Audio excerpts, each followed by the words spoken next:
Halo dunia, apa kabar? Kita masih di channel Indonesia. Oh ya dunia, kita bahas tentang Indonesia ya. Buat Pak Prabowo ya. Tolonglah ya, buat harga TBS ini janganlah naik turunnya, stabilkan saja ya. Standar nasional Indonesia itu nanti nggak boleh dibawa dari 5.000 lah ya. Dan juga stabilkanlah harga pupuk kalau bisa ya Pak Prabowo. Udah bisa lah kita yang naik itu janganlah solar ya, ataupun bensin nanti ya, walaupun olahannya dari bensin ya kan. Karena nanti kalau solar sama bensin itu nanti yang berefeknya ke harga barang-barang dan sembako ya.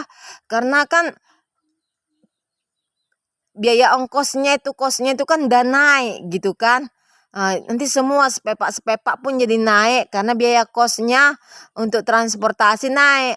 Tetapi buatlah patokannya harga kelapa sawit ini dengan harga minyak goreng ya. Kalau bisa minyak goreng itu ya, minyak goreng olahan kelapa sawit itu sekilo itu 100.000 atau 200.000 per kilogram ya. Jadi patokannya itu ke minyak goreng. Jadi minyak goreng ini kan nggak ada pengaruhnya terhadap goncangan harga ke sembako atau barang-barang ya. Nggak ada pengaruhnya. Tapi kalau nanti dia ke solar atau bensin kayak olahan dari Pertamina, jadi pengaruhnya ke barang-barang itu sangat signifikan ya. Jadi Pak Prabowo itu haruslah cerdas ya. Harga TBS ini supaya bisa nanti di level 10.000 sekilo atau 20.000 sekilo ya. Itu harus di harga minyak goreng yang disesuaikan ya. Harga minyak goreng ya. Jangan harga solar atau bensin ya. Kalau harga minyak goreng nggak ada pengaruhnya ke kenaikan harga barang dan sembako ya. Harga minyak goreng aja lah. Kalau bisa harga minyak goreng ini 200.000 atau 300.000 sekilo ya.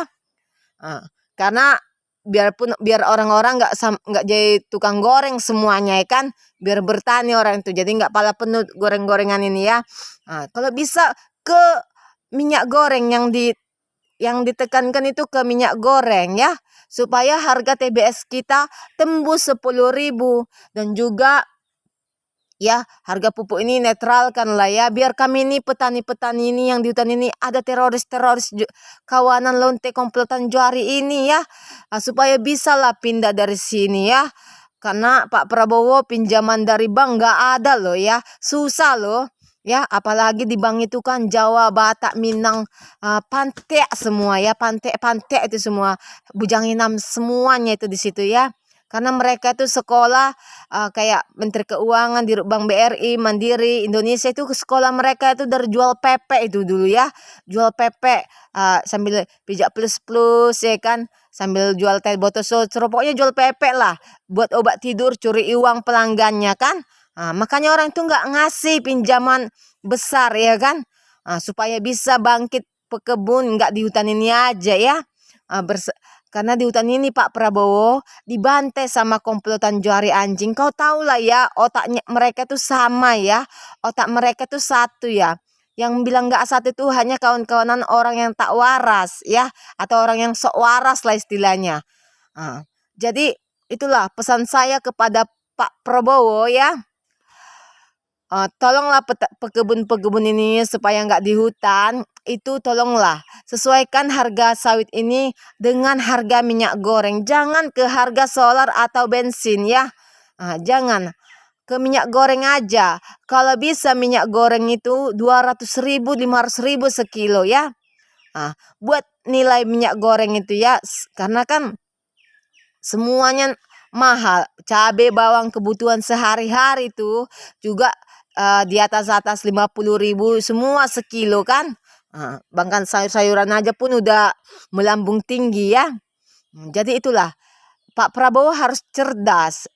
Di mana dibuat harga TBS ini supaya tidak menggoncang semua aktivitas di dunia ini ya di harga minyak goreng ya, di harga minyak goreng. Jangan di harga bahan bakar. Kalau bahan bakar nanti ya semua melambung tinggi, nggak sesuai dengan UMK ya, nggak sesuai dengan gaji ya. Kalau nanti disandingkan dengan harga bahan bakar, maka nggak sesuai dengan UMK yang Bapak terapkan ya, seperti gaji ayahku saja yang mengabdi 30 tahun aja di bawah standar, nggak sesuai lah kalau ke bahan bakar ya. Tapi kalau ke harga minyak goreng, itu hanya berpengaruh pada minyak goreng, nggak ada berpengaruh pada kenaikan harga barang dan sembako ya. Hanya berpengaruh pada minyak goreng. Kalau bisa minyak goreng ini secepat kilat dibuat harganya 500.000 per kilo, biar nanti TBS kita stagnan di harga 10.000 per kilo ya. Masa yang jaya aja hanya pengusaha tambang ya kan? Kapan petani-petani ini yang di kebun ini ya kan? Itulah kalau pengusaha tambang itu karena gajinya besar, itu dapat pinjaman besar dari bank, dapat pinjaman besar. Sedangkan pekebun minjam aja pun 100 juta, payahnya susah sekali lah ya. Itu 100 juta aja payah sekali, karena di dalam itu Jawa, Batak, Minang, Pantai, Bujanginanya semuanya ya. Itu mereka tuh sekolah dari jual pepek atau membuat obat tidur ke pelanggannya untuk curi uang pelanggan ya kan. Jadi mereka tuh payah mengasih pinjaman besar ya.